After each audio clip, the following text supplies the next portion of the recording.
नमस्कार दोस्तों, SDM with civil services में आप सभी का स्वागत है। आज हम लोग राज्यपाल कैसे शपथ लेते हैं उसके संबंध में चर्चा करने का प्रयास करते हैं और देखेंगे कि यहाँ से प्रश्न किस प्रकार से बनता है। और अभी आप सभी को पता होगा एग्ज़ाम का दौर लगातार चल रहा है और पॉलिटी में ये राज्यपाल का जो टॉपिक है ये बहुत ही ज़्यादा महत्वपूर्ण है। और अभी हाल ही में आप लोग देखे होंगे कई राज्यों के राज्यपाल बदले गए हैं राष्ट्रपति द्रौपदी मुर्मू जी के द्वारा। तो चलिए चलते हैं शपथ ग्रहण के बारे में कि राज्यपाल शपथ कैसे लेते हैं। अनुच्छेद 153 के तहत यह कहा गया है जो प्रत्येक राज्य के लिए एक राज्यपाल होगा। अनुच्छेद 153 के तहत यह कहा गया है कि प्रत्येक राज्य के लिए एक राज्यपाल होगा। 7वें संविधान संशोधन द्वारा जो 1956 में किया गया, इसमें यह संशोधन किया गया कि एक व्यक्ति को 2 या 2 से अधिक राज्यों का राज्यपाल बनाया जा सकता है। तो यहाँ से यह भी याद रखेंगे। अब देखते हैं शपथ ग्रहण। तो अनुच्छेद 159 में राज्यपाल द्वारा ली जाने वाली शपथ के प्रारूप का चर्चा है। मतलब क्या शपथ का चर्चा भारतीय संविधान के किस अनुच्छेद में है? राज्यपाल संबंधित जब भी पूछे तो अनुच्छेद 159। अनुच्छेद 159 के तहत राज्यपाल संविधान की रक्षा और लोगों के कल्याण की शपथ लेते हैं। ये भी एग्जाम पूछा जा चुका है कि राज्यपाल निम्नलिखित में से किस बात की शपथ लेते हैं।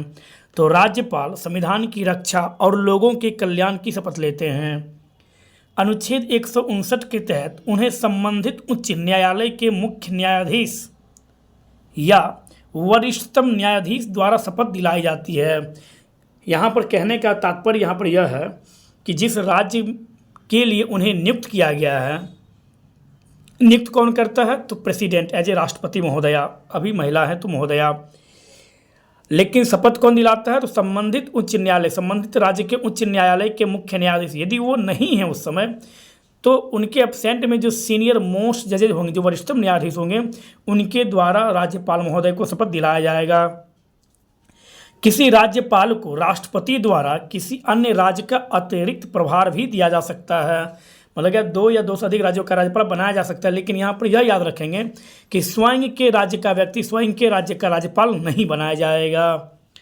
अतिरिक्त प्रभार दिए जाने पर भी उन्हें दोबारा शपथ लेनी पड़ती है। मतलब यह हुआ कि जो कोई व्यक्ति हैं जिन्हें बिहार का राज्यपाल भी नियुक्त किया गया है और उन्हें एडिशनल चार्ज बंगाल का भी दिया गया है, तो इसका मतलब ये नहीं कि सिर्फ वो बिहार में शपथ ग्रहण करेंगे, वो बंगाल में भी शपथ लेंगे। तब तो वो बंगाल के लोगों के कल्याण का शपथ लेंगे।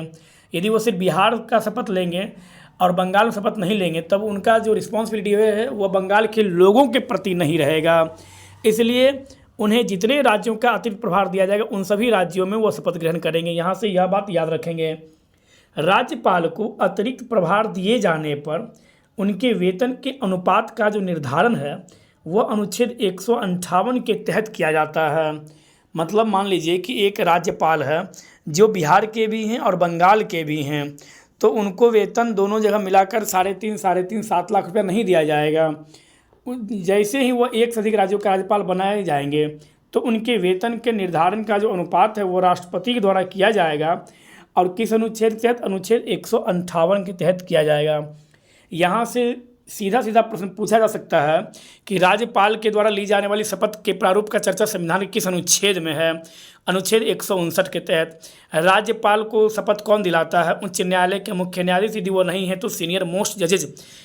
क्या किसी व्यक्ति को स्वयं के राज्य का राज्यपाल बनाया जा सकता है? जी नहीं। किस संविधान संशोधन के तहत एक व्यक्ति को 2 या 2 से अधिक राज्यों का राज्यपाल नियुक्त किया जा सकता है? 7वां संविधान संशोधन 1956 के तहत यह किया गया।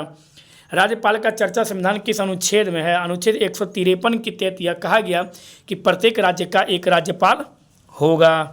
क्लियर? तो यहाँ से हम लोग ये इस बात को ध्यान रखेंगे और एक एक चीज़ आपको यहाँ से बताया जाएगा। धन्यवाद।